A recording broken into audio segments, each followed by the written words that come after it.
Okay, तो मैं यहां पे क्वेश्चन लिख रखा हूं वापस, तो ध्यान दिया जाए। एट इक्विलिब्रियम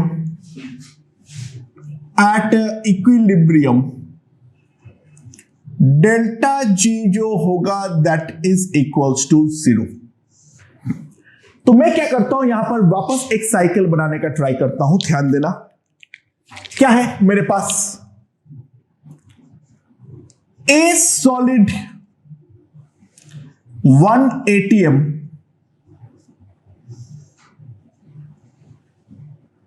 डेल्टा जी, इसको मैं नाम दे देता हूं से डेल्टा जी नॉट, जो कि रिप्रेजेंट करने में आसानी होगा। Delta G not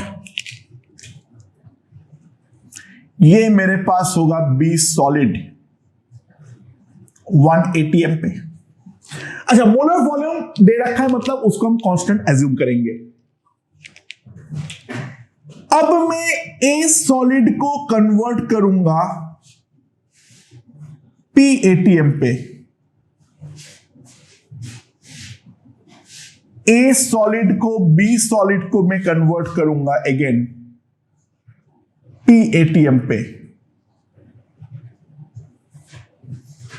right.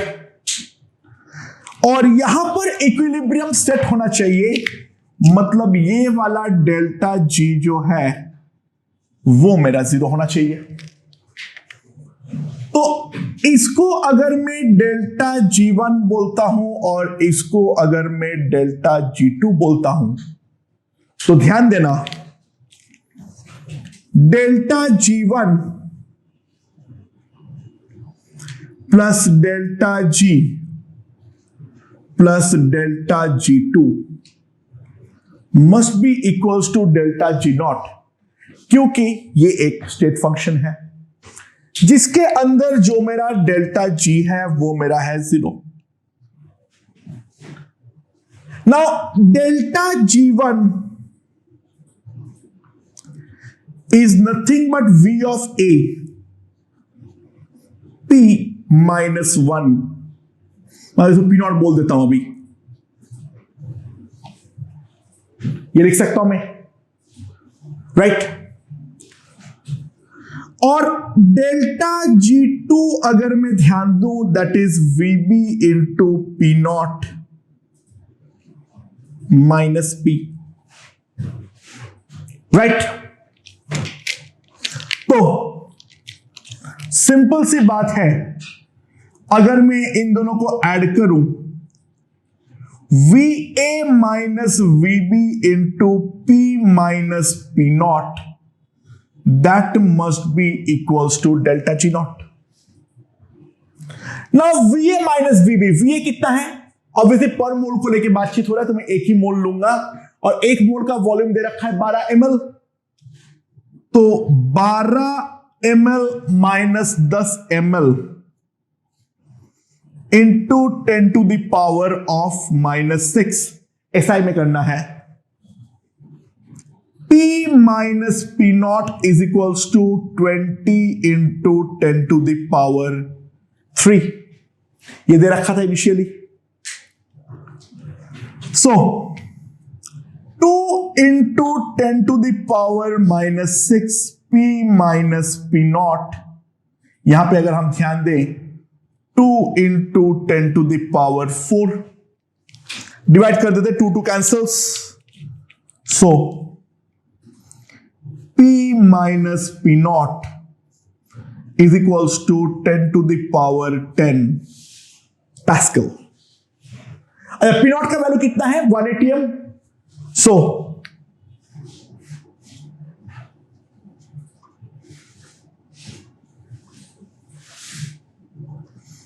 P equals to 10 to the power 10 plus 10 to the power 5 Pascal, that is approximately 10 to the power 10 Pascal, that is approximately 10 to the power 5 ATM। ऐसे क्वेश्चनों में हमेशा एक चीज ध्यान रखना, जो मेन तरीका होता है वो ये वाला साइकिल बना पाना। एक बार ये साइकिल अगर हम बना लेते हैं तो इन दैट केस हम आसानी से कोई भी क्वेश्चन को सॉल्व कर सकते हैं। जैसे कि एक क्वेश्चन हम और देखते हैं,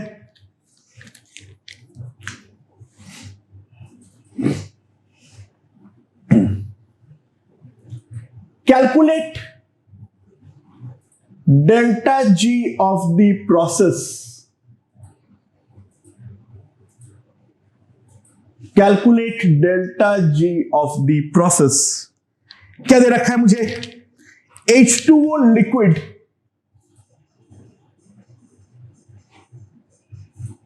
1 atm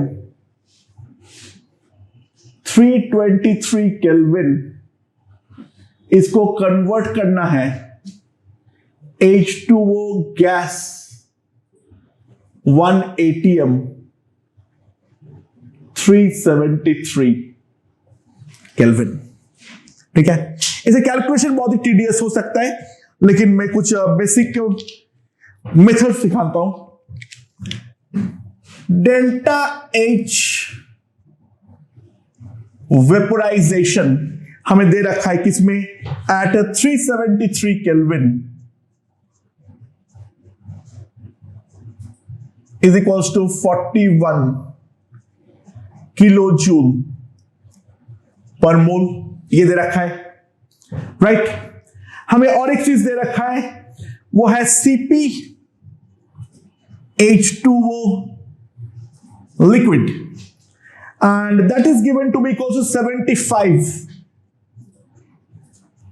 joule per mole Kelvin, or CpH2O gas is given to be say 33 joule per mole Kelvin। ये इंफॉर्मेशन मुझे दिया हुआ है, तो मुझे ये वाले प्रोसेस का 323 इस वाले प्रोसेस का डेल्टा जी मुझे निकालना है। तो मैं किस तरीके से उसको निकाल सकता हूं, मुझे इसके बारे में सोचना है। अरे ऑब्वियसली बात है, ये जीरो नहीं आएगा, क्योंकि 323 केल्विन पे जो ये प्रोसेस है, ये डेफिनेटली इक्विलिब्रियम प्रोसेस नहीं है। और अगर हम थोड़ा शांति से सोचे तो डेल्टा जी बेसिकली हमारा यहां पर पॉजिटिव आना चाहिए। The reason is pretty simple, 323 kelvin पे लिक्विड बनना स्पॉन्टेनियस है, गैस बनना डेफिनेटली स्पॉन्टेनियस नहीं हो सकता है। अगर मैं 400 पे निकालता तो डेल्टा जी मेरा नेगेटिव आता, लेकिन 323 केल्विन पे डेफिनेटली डेल्टा जी जो भी आना चाहिए वो मेरा स्पॉन्टेनियस नहीं आना चाहिए। अच्छा, चाहे कैलकुलेशन जो भी हो, राइट, मैं इसका मेन मेथड सिखा देता हूं। तो H2O लिक्विड प्रेशर तो मैं 1 atm पे फिक्स रखूंगा, उसको मैं लिख नहीं रहा हूं।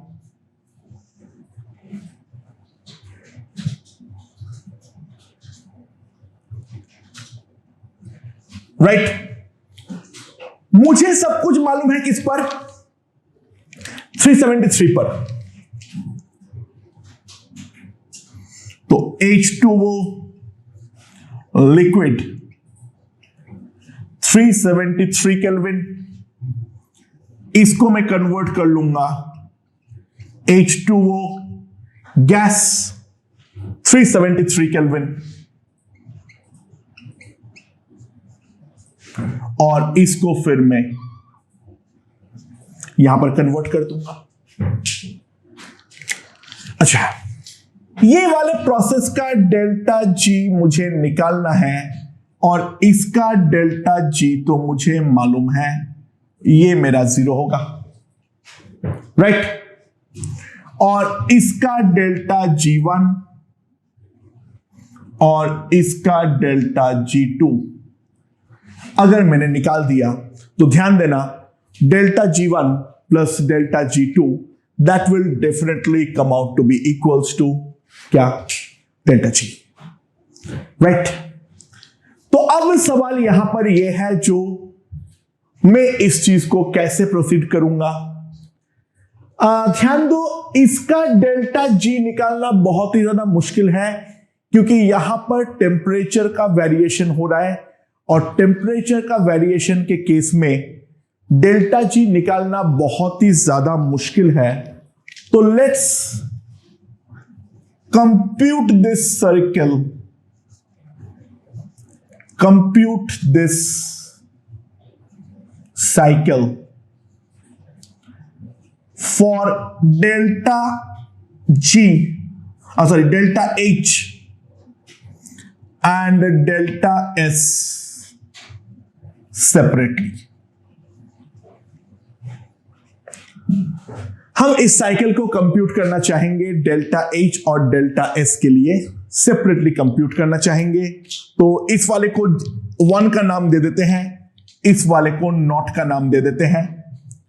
अच्छा,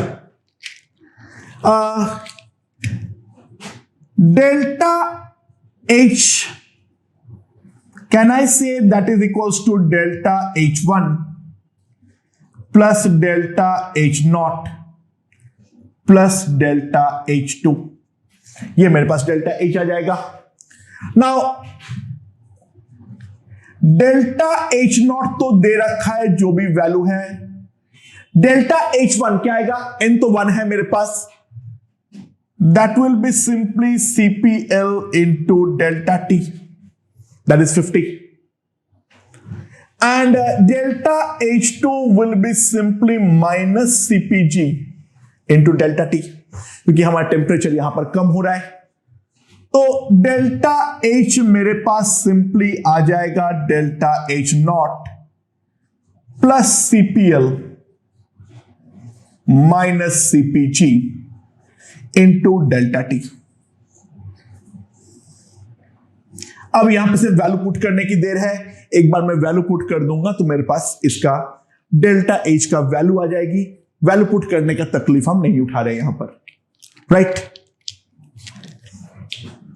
सिमिलरली डेल्टा S इस स्टेप का मैं लिख सकता हूं delta S1 plus delta S0 plus delta S2। Now इसको अगर मैं लिखूं डेल्टा S, डेल्टा S1 क्या आएगा? CPL integral dt by T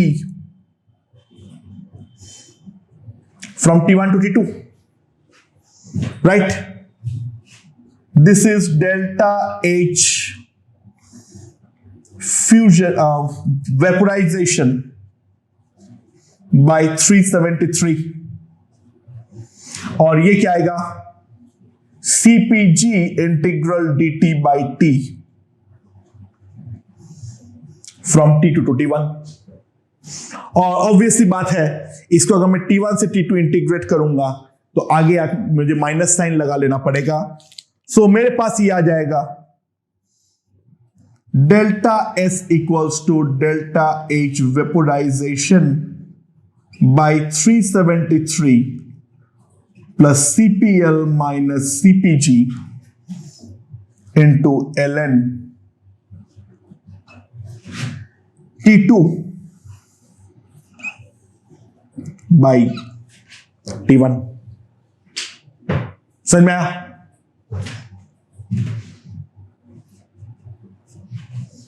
ये मेरा 1 हो गया, ये मेरा 2 हो गया। अब सब कुछ नोट है, यहां पर ध्यान देना। मुझे इस स्टेप का क्या मालूम है? डेल्टा H मालूम है। इस स्टेप का मुझे क्या मालूम है? डेल्टा S मालूम है। Now temperature is constant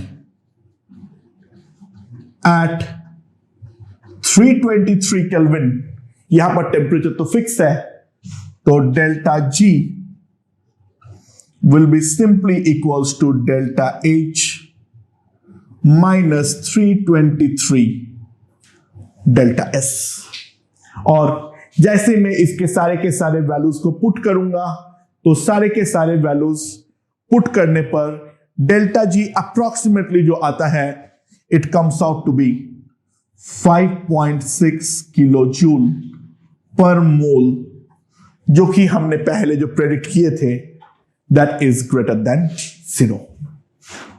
calculation important नहीं है, एग्जाम में बहुत काफी बढ़िया डेटा रहेगा, लेकिन यहां पर जो मेथड ऑफ सॉल्विंग है, उस मेथड ऑफ सॉल्विंग पे डेफिनेटली हमें ध्यान देना पड़ेगा।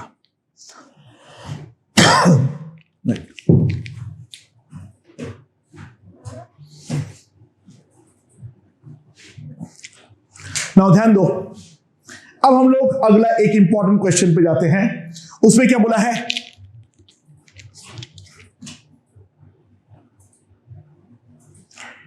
ये मेरा एक पीवी डायग्राम है।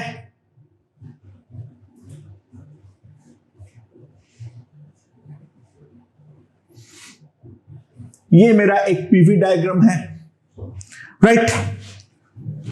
मुझे यहां पर क्या है, इसको P1 V1 T से P2 V2 T पर लेकर जा रहा हूं वाया एन एक्सपांशन। तो सवाल यहां पर यह है, मैं अगर इस एक्सपांशन को करवा रहा हूं, अगर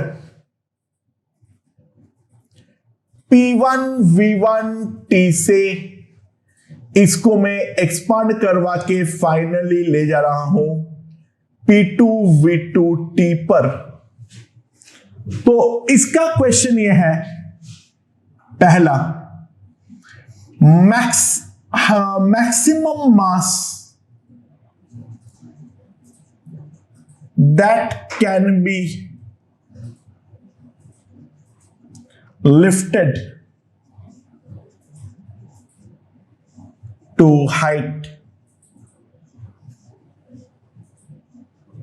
h। मैं मैक्सिमम कितना मास को हाइट h पर राइज करवा सकता हूं ये वाले एक्सपांशन प्रोसेस के दौरान। तो सबसे पहला सवाल तो यहां पर ये आने वाला है।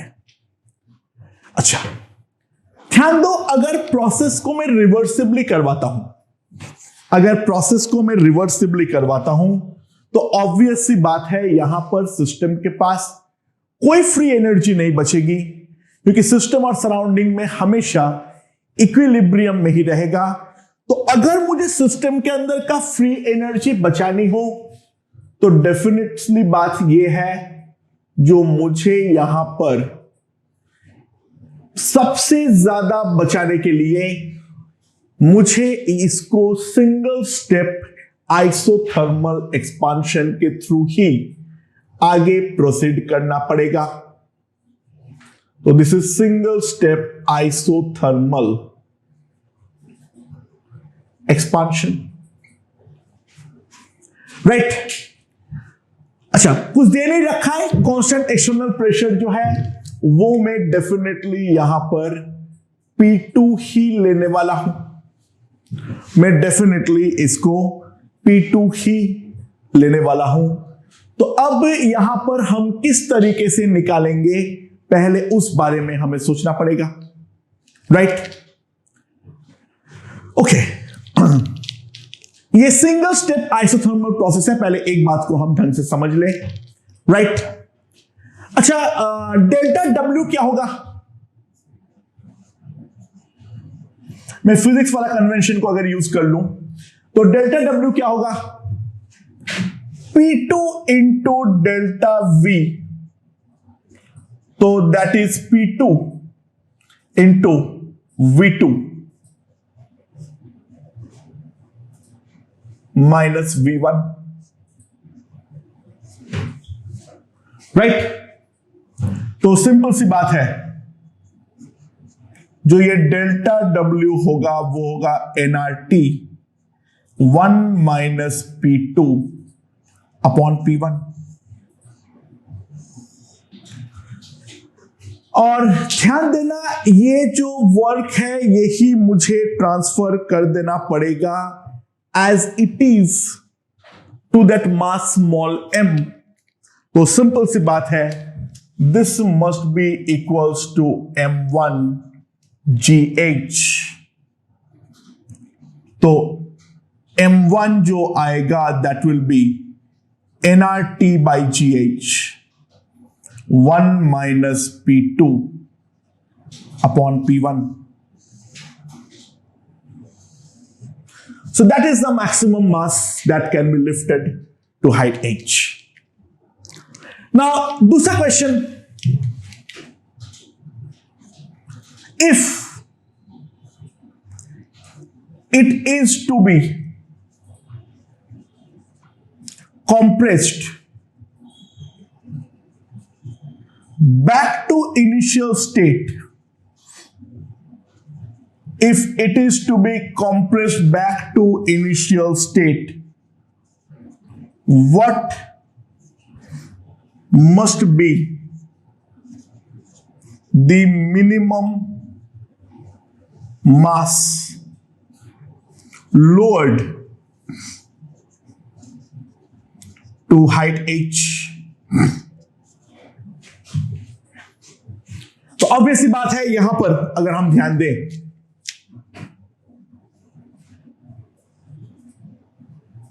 प्रोसेस को हम इस तरीके से कंप्रेस करेंगे और यहां पर जो अब मेरा एक्सटर्नल प्रेशर होगा that will be equals to P1। तो यहां पर जो मॉड ऑफ डेल्टा W होगा that will be P1 into nRT by P2, nRT by P1 का मॉड, राइट। अब मुझे मैग्नीट्यूड ऑफ वर्क चाहिए, ठीक है। ऑब्वियसली ये वाला वर्क नेगेटिव आएगा। I am just computing the magnitude of work that is nRT into P1 by P2 -1, right. It will be P1 by P2 -1। तो ये मेरे पास क्या आ जाएगा, and that is the minimum mass that has to be lowered। तो M2 मेरे पास आ जाएगा nRT by GH P1 by P2 -1। okay, and now the last part, calculate the total mass that can be raised in one cycle। और obviously बात है M1 जो है उतने से मैं राइज कर पा रहा हूं और M2 को लोअर करना पड़ रहा है। तो एक साइकिल में जो मेरा नेट डेल्टा M होगा that will be simply M1 minus M2। तो दैट विल बी nRT, कितना आएगा 2 minus P2 by P1 minus P1 by P2। तो ध्यान देना, अगर मैं इसको कंप्यूट करूं तो कितना आ जाएगा मेरे पास, this will be nRT by GH। यहां पे आ जाएगा P1 P2 और इसको अगर मैं कंप्यूट करूं तो कंप्यूट करने पर कितना आ जाएगा, कंप्यूट करने पे मेरे पास आ जाएगा 2P1 P2 minus P1 square minus P2 square, that is P1 minus P2 का whole square, right। तो ये मेरे पास क्या आ जाएगा, टोटल जितना मास मैं यहां पर राइज करवा सकता हूं, सॉरी, ठीक है। तो that is the total mass that can be rise total in one possible cycle. तो ये है मेरा डेल्टा जी का बेसिक कॉन्सेप्ट। मेरे ख्याल से ये समझ में आया है। एंड इसके अलावा डेल्टा जी को केमिस्ट्री में और कैसे हम इस्तेमाल करते हैं उसके बारे में थोड़ा सा बातचीत और बाकी है, लेकिन मेन जो उसके प्रॉब्लम के प्रोफाइल्स है वो हम लोगों ने यहां पर डेफिनेटली सॉल्व कर चुके हैं। ओके।